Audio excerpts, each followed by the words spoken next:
Good Friday morning, and welcome to Ice Age TV, the internal combustion engine age YouTube channel. Right there, the sticker says it all. That talks about all my cars and trucks and SUVs and toys and motorcycles, the dogs, the attitudes, the problems, the state of the times, the information, and wow, what a beautiful Friday morning. Good morning, everybody there on the YouTube Ice Age TV channel. Thanks for tuning in. Really appreciate all the nice comments and all the great supporters and subscribers that I have. I really do. I feel blessed to have what I feel are really great individuals that like to participate in my channel. I just feel like that's so cool. I love it. So thank you so much for everybody that does watch my channel. And as always, it's another day, another story. What do we talk about? What have we talked about? Even for me, turns into a mind blip because it's just so much information. It was Monday insurance. It was. We had Optimist Day, right? I mean, I'm just telling you, it's just so much information. I just delve into so many different topics to think about what can I bring to the channel to keep people intrigued, to continue to watch my channel. And it's not easy. I talk about it all the time. It's very challenging. I mean, in some aspects, I should take a week or a month off just to break up my constant having to be creative, what makes somebody want to watch the channel. And so I just, oh my gosh, you know, what do we talk about, right? So what do we talk about today? I thought we would talk about getting supercharger. I think the Cybertruck has truly supercharged me. On the picture here of the driveway, I like walking over. Here's the Super Bee outside and other toys. But I think the Cybertruck has supercharged me on the Elon Musk Cybertruck week. And that's what I'm doing. I'm just going to keep it going. We continue to talk about what a week ago, Thursday, was the big unveiling of the new Cybertruck. And I think that that's good conversation because of where so many things seem to be going. And I just like to talk about technology and see what's going on in the world because the change is here. I mean, the change of season has happened on us. The change of reason is upon us more than ever in our lifetime. Did you just hear what I said? The change of reason is really happening in so many ways in a supercharged way. Come on, pups. Get on up there. And hey, morning there, Tim. If you're watching my channel, so great. I reconnected with one of my best friends in my lifetime, Tim, who lives in New Jersey, where I spent a lot of time growing up. And we spent a lot of time here recently texting back and forth. And wow, it's just like we're just kids all over again. It's dangerous, right? So anyways, morning there, Tim. Hope your day's going to be good for you. And he was a UPS driver, dedicated UPS driver for all of his career. And if anybody knows, I have friends who are UPS drivers, and you can do well being a UPS driver. You got to be supercharged every day. You have to be supercharged every day if you're a UPS driver. You know how much work that is? Driving a truck. How many deliveries these guys do in a day? I mean, it's big. And they compensate them really well. And if you came in at the right time, you get a really nice retirement package. So that's a great thing. And I have some great friends that I know personally that did that for a living, and they're now retired. Unlike me, I'm still working. Yeah, I got to stay supercharged every day, especially to run a YouTube channel and a business and to keep a kid, a wife, and everybody else happy. That ain't easy. And the dogs too. So yeah, I thought to myself, supercharged. The word supercharger would be the appropriate name because Tesla has this so-called supercharging network that, aka, is the battery regen the energy, push the energy into the vehicle through these battery charging stations, which Tesla is the biggest guy in the market with 55,000 charging stations in North America, Mexico. I don't know about Canada. I didn't really look at the map that great. But once again, we're going to have to use the Ford F-150 Lightning truck as the supercharging conversation, even though here is the Super Bee. Plum Crazies. That thing's just so nice. I mean, it's a love-hate. either you really just love the plum crazy or you just despise it like never seen.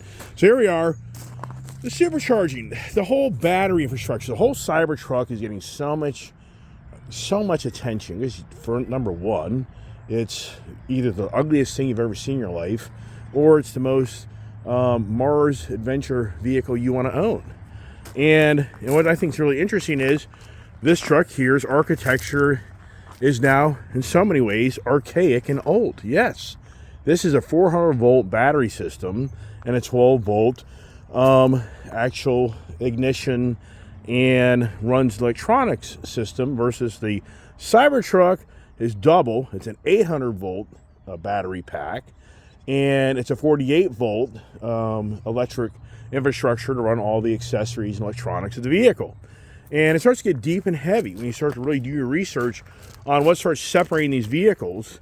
And the NACS, the North American Charging Standard plug, that is also part of this whole infrastructure. And if you look here, this is when I plug my vehicle in at my shop. This is what I do, okay? But when I go to a charging station, voila, what's that all about? Or here I can push this little button here and see, does it show me what my range, from exterior, never even tried this.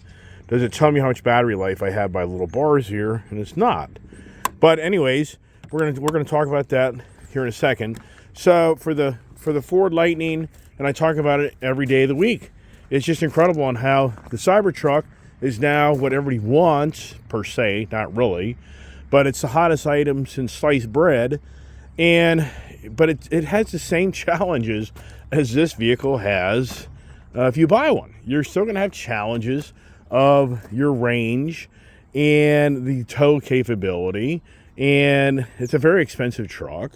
And I think that in some ways it's not as user-friendly and accommodating as this truck is, but at the same time, it's a cool, badass truck. Not here to belittle it. It's got fly-by-the-wire technology. So when I go to supercharging, for Tesla, what they're known for is the 350 kilowatt. You start talking amperage. You start talking voltage. You start talking the watts, which then you convert that from voltage to watts to kilowatts. And so what you hear, the most common thing is, I'm looking for a supercharging station. Well, the reality is the only supercharging stations that are out there, per se, are the Tesla. Because that's what they named their infrastructure. Now, once again, just pay attention to this little plug here that I'm talking about. We're going to go back to the shop here, and I'm going to show you the plug that I have. And it's too bad this truck wasn't parked in the shop, because it'd be a little better way for me to show you this. But I got other important things to do in my life besides charge my car every day. So the superchargers, it's kind of confusing, but it's not, because people think that a supercharging station is this incredible thing that's going to make your vehicle be charged quicker. Well, yes and no. The yes is if you have a Tesla set up correctly, it can be, but for most cars, it won't be. So even though people want the access to the Tesla supercharging network, the reality is most of the people plug their car in. You can't, because Tesla hasn't opened them all up. They're slowly rolling out. It's because of these plugs. If you look here, this is a typical charging cable for all Ford's products. Tesla is a totally different design. You just saw how I showed you those two little things in the bottom of this plug on that truck that this doesn't have. And there's a reason for that. This here is a 50 amp circuit that charges my vehicles, that runs off a 240 volt electric, which I did all this. I know electric. I installed all of it, and I even have a video on it. And what people don't realize is when you have your electric vehicle, let's just say this was an electric vehicle, and you go to plug it in, you take your charging cable, and I was to plug this in to a port here in the car. Now the car wakes up, and you've alerted this vehicle that you have an alternating current. If you know basic electricity, all homes are on alternating current with the flow of electrons. And then on your cars, you have direct current which is a constant path of electrons. So this car here really can't per se use this. But wait a second. There's a charging station built in to the infrastructure of the vehicle. So if you notice or not, that isn't the charger. That's not a charger. That's a plug that's just letting the alternating current at a higher rate of speed charge the car. So we go back out here to the Ford F-150 Lightning truck. And like I said, I've been smarter to have that truck in my garage. So when you take your vehicle out of your garage, remember, the vehicle actually has its own charging box. This vehicle has its own charging box in the vehicle that converts the AC to DC, because the whole architectural infrastructure on vehicles, whether it's that electric car or this Super Bee, it's direct current. It's not alternating current. Batteries are direct current infrastructure. So when you plug that in F-150 truck here at my house and I start charging it, if I can't get this thing open, this is now converting the energy inside the battery charging system from alternating current to direct current. And this thing here then basically replaces the kilowatts on an hourly rate.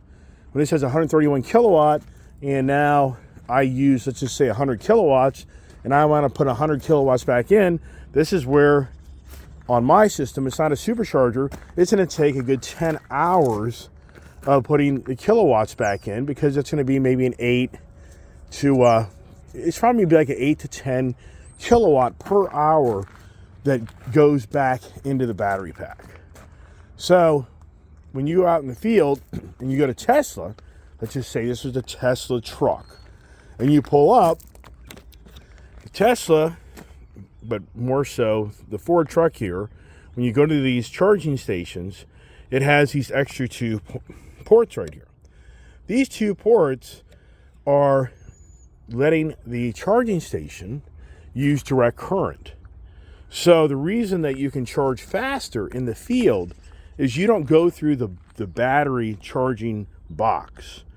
You're now communicating with direct current. So those charging stations have direct current that now charges through these two ports instead of these ports here. So the reason you can charge your vehicle quicker and more efficiently is because now the computer at that charging station is sending all of the voltage, kilowatts, through these two ports right here, and that's what makes it a more efficient, quicker charge time. And that's what it's all about. It already knows challenges for these electric vehicles. People don't want to sit at a charging station for an hour.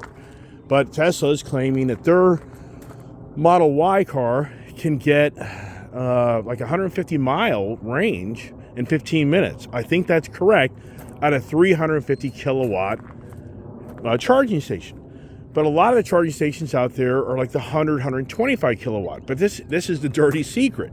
I've been through this. You can see this in my videos if you really go back and dig deep from not this past summer, but the summer before, where I talk about this in more depth with my own Lightning towing and being out in the field and meeting a Ford rep. So just like I showed you, you go up, plug in your charging system here at the charging station, and you're thinking you got a 350 kilowatt thing that's going to just pump this energy into this truck and replace the kilowatts. Yeah. No, this truck communicates with that charging station. This 400 volt architecture doesn't have the capacity to take that quick charge. It cannot without creating harm to the battery pack. So the computer overtakes in the truck and even the charging station. They're talking to each other, and it slows down the curve. They call it a curve of how initially when you first start charging your truck, it could be at very high kilowatt, but then as it gets closer to the to filling up the battery, which once again, it doesn't completely fill the battery, it's an 80% cap. They don't want to make the battery, they don't want to ruin the battery. So for safety reasons, if you burn 100 kilowatts in this truck, let's just say you have 131 kilowatts in the truck, you're never going to get back to the 131 kilowatts on this truck. you're always going to be 20% less than that. So you're always going to probably be more at 90 kilowatts of energy in the truck somewhat, because once again, it's a safety feature and you can precondition these batteries. There's so much information on this electric infrastructure. It's going on around us. And the reason I like to talk about it is because the Cybertruck outdoes this architecture on this truck because it's an 800 volt battery system. And what's intriguing about that is they made the battery pack 4 separate 200 volt battery packs, like they do on cell phones. They split up the battery packs so it's a more efficient, faster way to charge the batteries without the batteries becoming overheated and doing damage to the phone or doing damage to the truck. So what Tesla has going on with their Cybertruck is they have a more efficient way of dispersing the quick kilowatt infrastructure to recharge the battery pack, because it's splitting up the energy in different battery packs. They're parallel charging. So here's the thing. A lot of these people are going to buy these Cybertrucks, but there's not many in the road. It goes to a whole nother conversation. The whole nother conversation is the 800 volt stage 4, generation 4 supercharger network isn't really there. Tesla is rolling out all new technology to support the 800 volt technology, because the likes of Hyundai and Porsche and maybe Lucid, there's at least 3 or 4 brands in the market that already have 800 volt battery packs. So Tesla is addressing that by updating all their charging stations. So right now, most of the charging stations are the 350, 400 volt system in the field. So if you go with your Cybertruck and think you're going to find an 800 volt stage 4, very, very unlikely. But what they say is the Cybertruck will still be very efficient, very quick on the charging, because of that 4 individual battery packs, 200 volt each. And what it does is it streams the energy into the battery packs by doing dual parallel 400 each, or I should say 400 total. 200 gives you 400. So once again, it's just, oh my gosh, when you start reading all the information, what's going on. But once again, I think a lot of people get confused and think this is your charging station. Well, it's the plug that provides the energy to the vehicle that actually has the charger built into it. And if anybody here is a battery person that wants to recharge your battery, like down here in the bottom of my battery, down in this shelf right here, I have a good old ancient battery charger. All right, well, in so many ways, that battery charger there is what's in these cars. That's what's controlling the amperage of what's going into the battery to recharge it in so many ways. Much more dynamic than that, if you kind of know what I mean. But also, I thought to myself this morning, isn't it? It's here's the project car. This car here is going to be supercharged. So here's a whole different language in the Ice Age of, as I've shown you numerous times here, that we have the regular gas engines here, and then you go over here and we look at the supercharged. So this is a supercharged motor. So if anybody hears, it tells you right here, look, supercharged. And it's just incredible on how this is for us Ice Age people. This is, to us, just badass.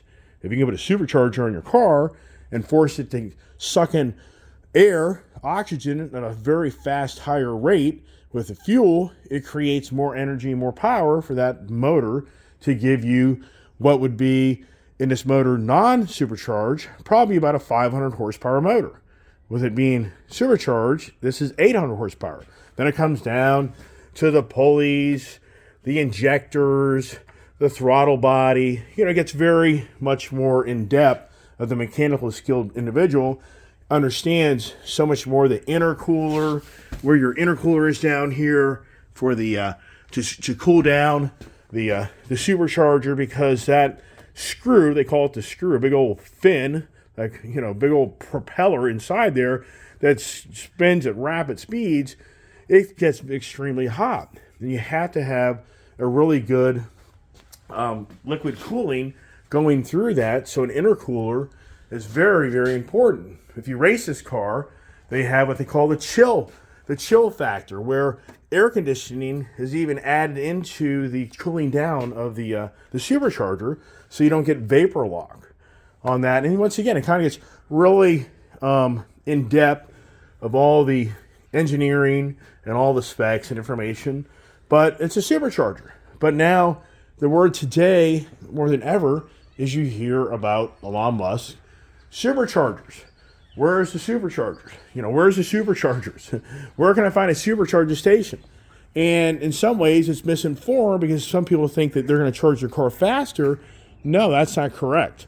If the architecture in your car isn't set up for the 350 kilowatt capability, you're not gaining anything. That 350 kilowatt battery charging station won't charge your car any faster than like the 125 or 150 kilowatt charging station.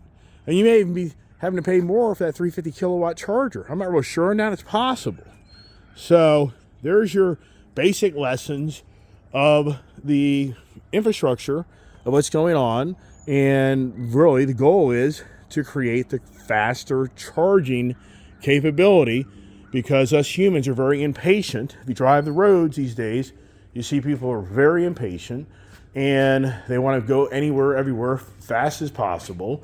Everybody wants these electronic devices to give you instantaneous answers. And so the thought of being at a charging station for 30, 45 minutes is horrendous. It's going to make somebody start pulling their hair out and kicking and screaming. So what do? They're trying to build these cars, electric vehicles, so that they can recharge quicker. Versus a gasoline car, it's probably a 3 to 5 minute refill, just depending on how much gas you have in your tank, or not so much. Here's the Mustang Dark Horse, and it has a doctor's visit today. It's going to go get the H-pipe put on. I've already put the H-pipe on the GT out there, but today I got my H-pipe Corsa. Here it is, the Corsa H-pipe. And they get different H-pipes out there. And my guy Mac, it's pretty cool. The guy Mac's Custom Exhaust, he actually watched my channel after we did the delete the resonators, the mufflers. After we cut out the mufflers here on the Dodge Plum Crazy Super B wide body, 392. There's enough words in there for you, right? So anyways, I did a whole video on that. He watched it. As I called him yesterday to get an appointment, he's such a cool guy. I called him yesterday. I've been so busy in my business, challenging to break away and do other things. And today the weather's going to be appropriate for the tires. Yesterday it was 30s for the most part. Not driving these cars in cold weather. Yep, my prima donna. I don't think I am, but anyways, so today at noon, this vehicle goes to the Mac's Custom Exhaust, and I'll do a video showing the underneath of this vehicle as he cuts out the existing exhaust and then welds up and puts in that nice new exhaust. So that'd be pretty cool. Do I get the windows tinted as well? I don't know. It'll really be about time, and so maybe do that as well. What number will that be at LA Tint, right? Wow. So the Ice Age Mustang, which got my personalized tag on there, gets to go for a nice ride. I have not driven this car. I only drove this car home. I haven't driven it since I got it home. I've moved around the driveway and the garage, but that's it. Now here's something I was thinking about this morning was I dug up some old pictures. And if you really watch my channel, you know what you see. You see a lot of cars. You see a lot of vehicles. It hasn't always been this way. I've had my ups and downs. I can't emphasize enough. You have no idea how I've lost everything and I've had to start all over. I'm not embellishing here. I'm telling you the facts. So here's my property. And it's so unfortunate that the whatever bug, whatever got all my big, beautiful trees so many years ago. And there's the property that I used to share with my parents. And so you look around here, look at that shed. I talked about that. And here's all the cars and the sheds and everything. So when I first moved here in 1991, this was just a very clean, simple looking property. And over the years, I've made adjustments. And I've shown some pictures here and there. I do know that on my barn, how it used to look. But I thought to myself this morning, would it be pretty cool? I found some pictures just by accident. How this all played out, as always, it's just me and my antics and me trying to provide entertainment on my YouTube channel. So what I did is I dug up some pictures from the good old days, and here you go. So that would have been 2000. The reason I know that, that's like a 2000 or 2001, I bought my first Ford Dually with the V10 gas motor in it. See that big tree in front of the house? What car is that? Is that a Volkswagen Golf down there and a Pontiac Grand Prix GT, supercharged? Okay, so there's that. There's that shed. All right. Here is before I separate the properties. So back in the day, some people are like, why is that fence only going halfway across the property? When I bought this property, the builder agreed to put in fencing for me, and a guy by the name of George White of White Fencing out of Middleburg, Virginia, was one of 3 bidders that said he could take the fencing all around my property and all the way over to the end of my property across that field for, at that time, I can't remember the exact amount of money, but he told everybody that's what he could do, and everybody else told people they could only go that far. Well, at the end of the day, guess what? His story was that's as far as you could go, and the builder was very mad. But it was all for a reason, because eventually that was property that we owned together as my parents and I didn't have to go through a fence. I could continue to enjoy the ease and access to the property. Here is a Ford. Here's a Dodge Dakota, 4-door. Here's my dog named Trigger. He wasn't that I named him after Will Rogers' horse, but Trigger was a Dalmatian that I bought for my wife's birthday in 1997. And he was my best companion for so many years. That dog rode with me every day of my life. I actually got this truck, and my dad actually drove it all the time when he was up here visiting. Great truck. Here's one of my many of my Ram 3500 trucks. Those things rode like a brick. Cool truck, but they rode like a brick. But back in the day, they only had extended cabs. They didn't have the 4-door cabs back in the day. That would have been like 2000, 2001. Maybe a little lower than that. Do you see the payphones here in the background? That was my business. That's where I truly got going and had a lot of success. Here's another Dodge Dakota right here. Then you can kind of see the Grand Prix.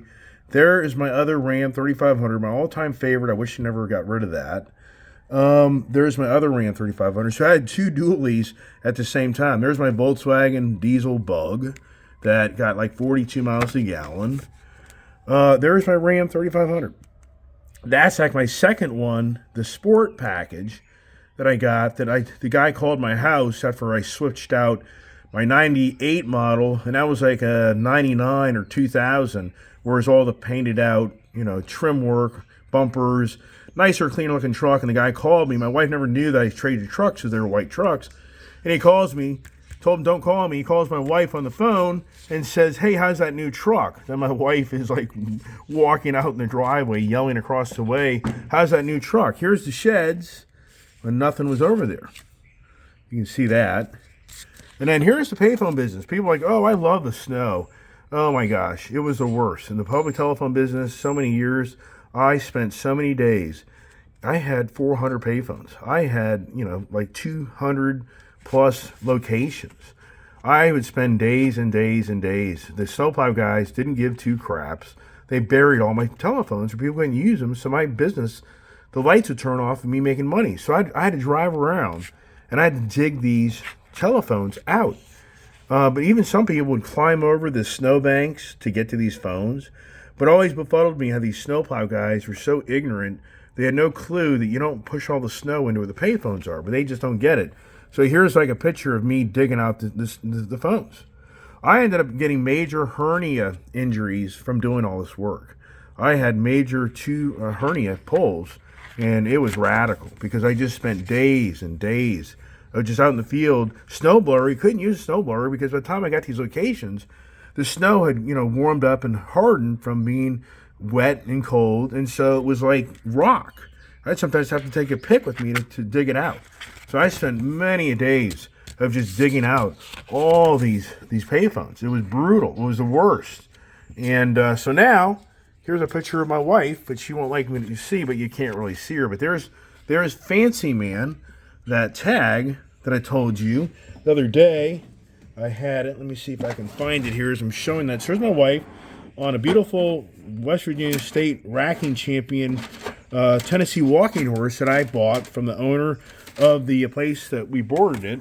So his name was Fancy Man. And so anyways, that was my wife's Christmas gift, I think in December 1997. And okay, so which is a great horse. We lost him, I think, in 2002 to colic. It was brutal to watch us put that horse down. Beautiful horse. I could get on that horse, and I looked like I knew how to ride a horse. How they do the high lift on their, all right, the gate. All right, so here's my truck out of the gas station. There's my payphones and all. So that was I loved that truck. Only wish I would have had the brains. That was my second Ram 3500. Only wish I had the brains to have kept that truck, because that thing there that was my favorite. I loved the two-wheel drive. I worked out of it, did jobs on it. And here's another picture of it. There's a Honda de Sol. That Honda de Sol is sitting in that shed over there. So I've got my wife's like 1994 Honda de Sol is sitting in that shed, like 68,000 miles on it. It's all covered up. She'll never get rid of it. She'll never get rid of it. I've had people offer me, I'm like, she's not going to get rid of it. She'll never get rid of it. Here is the truck once again. There you go. Here is my KTM Jack Piner 200 EXC. If you know the Hair Scrambler guy, that's where the motocross Hair Scrambler kind of days came from, the Penton days, and Jack. So anyways, and here's another picture of the Ram. That was my favorite truck. I rode around the truck every day. I think I lost my hearing because of the truck was just so loud. So loud. Right, there you go. Just a little, with all those I talk about, all my cars and trucks and motorcycles. I just want to show you how it was back, and that was back in the 90s. Late 90s, early 2000.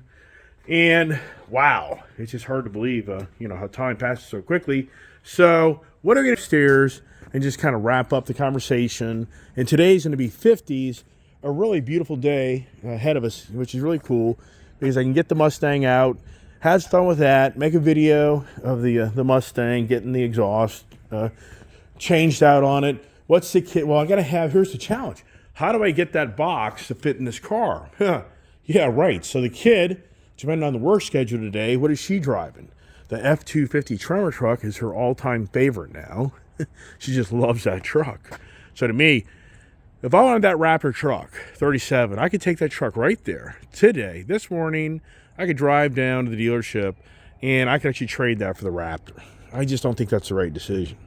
I just don't feel like it's the right decision, and I think it just isn't really worth it, even though I really want a Raptor 37 vehicle. The Indian guys, one of these guys reached out to me, and that's something I did do today. I did the multi-brand. I thought today I'd recognize the multi-brand. We got Indian, we got Honda, and then underneath here, I got my Harley shirt on, because I'm the multi-brand guy. If you look at my motorcycles and cars and trucks, I'm a multi-brand guy. I got a Triumph. I got a Harley. I got an Indian. You walk out in the driveway, you see a Jeep. And that's really pretty much it. I mean, it's really the Mopar or the Ford, no Chevys, and just haven't had the, it's just not really, I don't have a relationship with the Chevy dealers. I'm just not, and that's the thing anymore. When you get these cars, you have to have them serviced. If you don't have that relationship with somebody, it's challenging. Some people probably said, why didn't you do this truck supercharger? Which I could have, and I still can. But this truck already is just so much fun, and it's already just so fast. I just think it's going to get me in a lot of trouble. I just really feel like that truck there, if I supercharge it, I'm just creating a lot of trouble. These cars are just so much more fast. Get up the road, shut it down, have fun. I just think it's more appropriate to spend the money on this, and yeah, whatever, right? As you can buy a Kawasaki supercharged motorcycle. Anybody know about these H2? I'm sure Ben out of New York. Hey, Ben, good morning to you. Hope you're getting a good workout in your treadmill this morning. And hey, Roger, Thanks for responding to getting the getting a sticker and some lunch money on me. And you know what's incredible? I still have that one sticker and a $120 bill left, and nobody's asking for it. I'm blown away. I'm surprised Army Retired wouldn't say, hey man, send me that sticker. I don't know. Maybe he just doesn't want me to know where he lives. I don't know. Is Army Retired even getting this? Army Retired vet, one of my subscribers, it claims that I don't, that I block his messages. Yeah. So if his friend is listening, I think one of his friends sees all his comments he makes, but I don't see them. So, but I think I fixed that.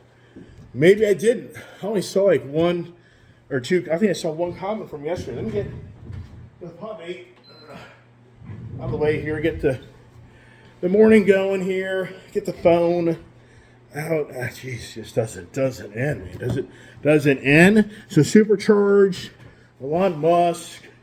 I mean, even for me, Optimist Conversations.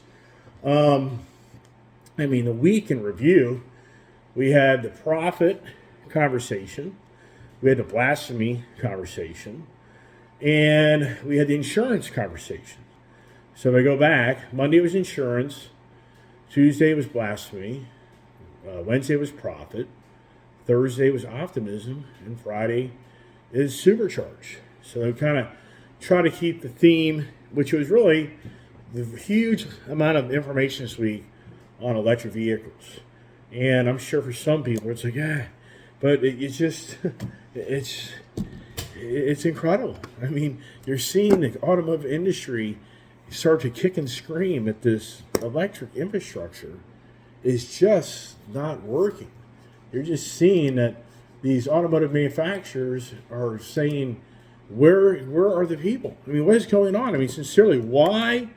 I mean, and that's what I think to myself, how many miles really does the average person really drive? And anymore, the remote working is huge. It's huge.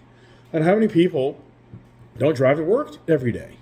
And how many people only go in maybe a few days a week? So why would an electric vehicle be such a challenge for somebody that doesn't even drive maybe 100 miles a week? I mean, if you have a 230-mile range car and you're only driving 20 miles a day going back and forth to work, I mean, so why? Why are people sitting on the fence? Is it because of my channel? I mean, I know it's not, but what I mean, really, sincerely, I'd love to hear the comments from others of why the Ford, I mean, really, it's more about Ford. Tesla, I personally think Tesla is still selling a lot of vehicles. I don't think Tesla is in the same shape as Ford is. And that was that Sandy Munro and Elon Musk intervention of the Cybertruck blessing that they talked about. And Sandy Munro is totally on the page that he thinks that this ice age is done. I mean, he sincerely feels that this electric revolution is really happening. And this is a dynamic, very, supposedly incredibly intelligent guy. And he's telling everybody in this video with Elon Musk that the horse and buggy Ice Age guys, the big three, they're done. They're cooked. It's over. The lights are going to turn off. But yet, here's a ton of the most electric vehicles yet to date sitting on dealer lots, where these automotive dealerships are now writing to the city administration telling them your IRA, your Inflation Reduction Act that you supercharged, just isn't seeming to create the supercharged feeling that people to run down the dealership and buy a car. And that's what I was seeing this morning. I think we have a guy named Joe Biden that came into office. And you know what? I can't emphasize enough. My channel is not to promote Donald Trump. My channel is not to promote really per se any candidate. My channel, I try just to say to other people, are you seriously thinking that what these politicians are doing today are to our favor, no matter what side of the party? I mean, to me, it's a disgrace. It's a disgrace. Because you have two sitting parties in our country that are just letting it go borderline to the chaos factor. So if people say, hear me say Joe Biden, well, Joe Biden's the guy in charge right now. So what do you want me to say? The guy in the suit, not to offend you? Okay? The guy in the suit right now that's running the IRA, not a retirement fund for the record, the Inflation Reduction Act, he has supercharged the movement to get this electric revolution, aka green agenda, aka AOC, and whatever the Boston senator is, the new Green Deal. We realize or not, AOC and this other sitting senator in Boston or Massachusetts, they, like a year ago, were complaining that the IRA wasn't strict enough, that it was too lackadaisical, that it wasn't even by any means, it wasn't making things happen quicker. It's just like, how much pot do these people smoke? It's obvious. The pot, it is so big around us. There's just no doubt in my mind that we live in a society more than ever of the potheads. It's bad. And you get on the social media, you see these people all supercharged up to start beating the crap out of people. What are these people on? I mean, what drug did they pop? What did they put in their mouth? What did they inhale? They got them in this state of mind. It's really bad. So that's why anymore in today's society, you just have to be really careful. If somebody starts running their mouth, you have no idea what state of mind they really are in. They could get very violent because they're not in a stable point of mind. They're supercharged. So the Supercharged Inflation Reduction Act has created the supercharged dealer infrastructure that these guys are getting upset and mad that they're sitting on inventory, that they're starting to think they're going to have to be buying all these electric cars. I mean, there's a fine line there. Being a car dealership, you have to buy inventory from the manufacturer, and eventually you have to buy the stuff you don't sell. It doesn't work that way where the manufacturer takes back the electric cars they gave to the dealership. Only glimmer of hope these dealerships would have is that Ford gives them a 50% discount on every car, and then Ford just slashes the prices on every electric vehicle. That's so stupid. People just buy them because it's such a stupid price. It's cheaper than buying ICE, and that's the goal. So think about this. The supercharge is actually happening in China.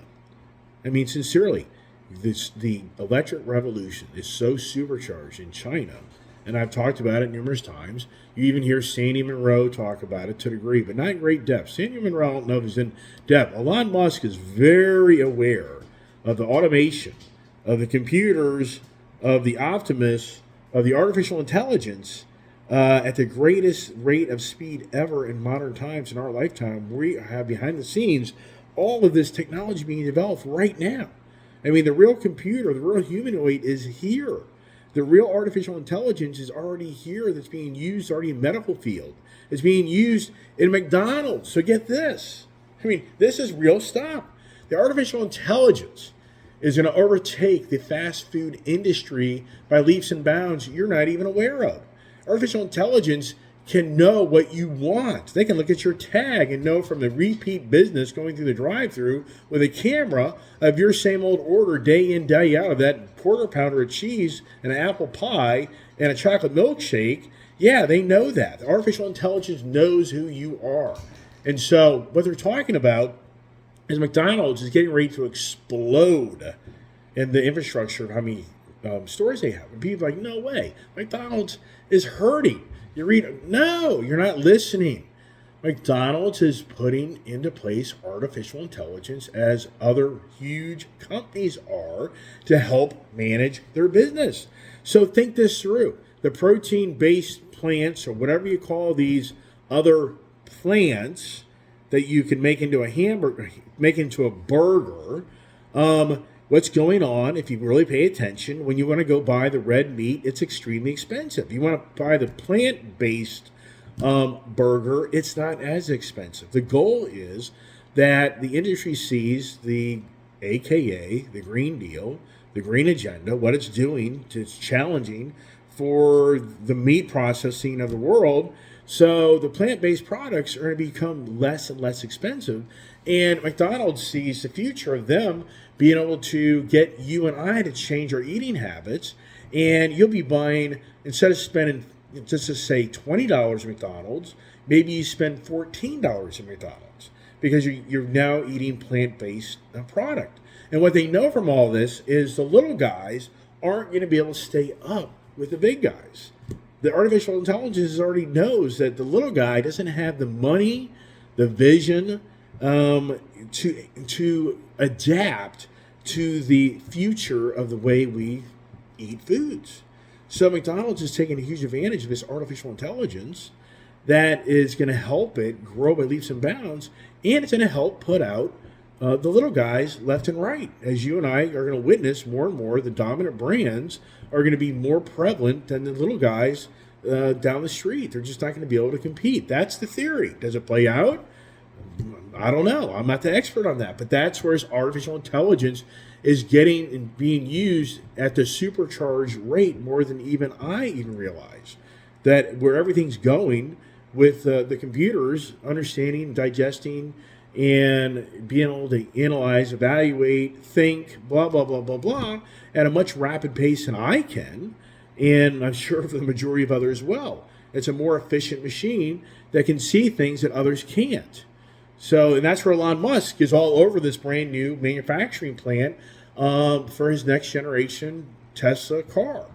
Because he already knows that over in China, the supercharged revolution in electric vehicles is massive, and the cheap electric vehicle is going to come here. So like I just said, when Ford decides to slash the prices, that's what John Walker, a good friend of mine, Ted Bird Ford, he told me the other day. He said when Ford decides to just really slash the prices of these EV vehicles, they'll probably start moving them. But they're just still too expensive for the average person really to feel confident. And I give people credit that are sitting on the sidelines. They're seeing that you buy these electric vehicles and you're stuck with them. Hey, I wonder who has that problem. Why? Who would be an idiot to buy a truck, ADM on it, and a Mustang, ADM on it, that only just a year later, the value is 30, 40, maybe 50% of what he paid for it? What idiot would do that? Who would follow that guy's channel? Hey, welcome to Ice Age TV, the internal combustion engine HG. Yeah, right. Yeah, well, hopefully my mistakes are helping you not make mistakes, right? Yeah, right. So anyways, the supercharged revolution of the green agenda at the highest cost ever in mankind is in front of us with the governing bodies, the guy in a suit that's steering the ship. Yeah, right. Steering the ship like the Titanic did into a big old everything's going down. I mean, come on. Is this the Titanic? Is this administration an example of the Titanic in the making of what's getting ready to play out? I mean, if you hear all the dire straight, it's incredible how many videos are out there that are so saying it is so over. They're saying the housing market is going to be implode like never seen. They're saying the car market's going to implode like never seen. The supercharged failure of this country. I mean, and here's the thing. For the guy in the suit and the people in the suit behind him, they have to hold another solid 11 months of this country keeps humming along the way it does, because if it starts to implode, I mean, you know as well as I do, the change of the suits is going to happen. And which suit is appropriate at this point, I don't know. I mean, anymore, the influence of the big guys and the social media machine. I mean, how do you come to closure of who's the right suit to right this country in the right direction, when it's totally going in such the wrong direction? The illegal immigration, it is so bad. It is so bad. I mean, it's just, and I see it. I'm out in the field. I got to tell you what, I am seeing this stuff. And so people, I live out on the road. Well, you guys are not. I might hear it embellished. That isn't my point of my channel. I am on the road a minimum of 5 days a week. Some days I'm 7 days a week. I'm all over the place. I'm everywhere. I'm in Baltimore. I'm in the D.C. area. I'm north of Baltimore. I'm south of D.C. I'm west. I'm east. I'm everywhere. And I see all the different demographic changes that are going on. And it's just like, wow. I mean, it's just beyond believable. All right, everybody. Hey, I'm leaving it at that. Got to stay supercharged, right? We're going to stay supercharged and keep, because if you've got family, you got Christmas coming up, you better be supercharged for that, right? I mean, it's hard to believe. We are only 17 days away from Christmas. A little over 2 weeks. The odds are, yeah, this will be my Thanksgiving rehash on Christmas. So the odds are I'll be home alone. I'll be just like that movie. I'll have a Home Alone. I'll have to make. I already did some Home Alone videos if you watch my channel during Thanksgiving. So I guess I have to Home Alone with my dogs. And yeah, I don't know. I don't know what the wife's plans are. My guess is she'll be in Tennessee. And my guess is the kid and Kiefer dog will be there too. So where will I be? I don't know. Maybe I'll invite Tim for Christmas. Tim, like, hey man, wait a second. I got a kid. I got friends and stuff. Hey, I hear you, man. We'll do a FaceTime together, okay? Yeah, I hear you. So, anyways, hey everybody, thanks for watching my channel, or Chris. Well, I don't know. Chris and Shannon, they may be out traveling. Yeah, they may make sure they're traveling, right? Everybody have a great day. And stay on the up and up. We need the up and up, right? So, and anybody, one more time. I guess I'm going to treat myself to lunch with my own sticker. Where can I go stick this sticker, right? So, IceHTV, comments at gmail.com. $20. One's left. One is left. Which subscriber wants it? I'll mail it to you. And I guess I'll make this today's deadline. If nobody reaches out, I guess you'll see me at McDonald's eating a Big Mac, all right? Wow, isn't that encouraging? Have a great day. God bless.